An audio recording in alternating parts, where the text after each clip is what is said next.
Welcome to Penrose Learning, where we make understanding easy. You're ready to start. Open the Google Drive app and sign in with the account you want to share from. Make sure your phone has Wi-Fi or mobile data on and allow drive storage permissions so uploads work. Once signed in, find the existing file or tap the blue plus button to upload from Files, Photos, or take a picture. Do this now so the file actually lives in Drive, otherwise there's nothing to share. Next, tap the file's three-dot menu and choose Share or Manage Access depending on your app version. You'll see Restricted by default. Change that to anyone with the link so recipients don't need your account. Pick the correct role, Viewer if they only need to see, Commenter to leave notes, or Editor to allow edits. Once set, tap Copy Link to copy the URL to your clipboard.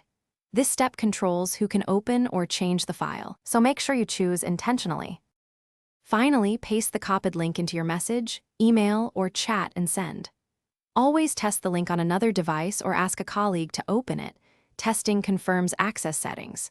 If you have Google Workspace, consider adding an expiration or stricter permissions.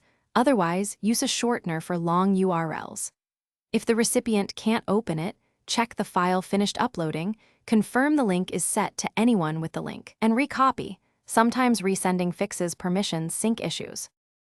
Thanks for watching. If this was helpful, leave a like and consider subscribing. See you next time.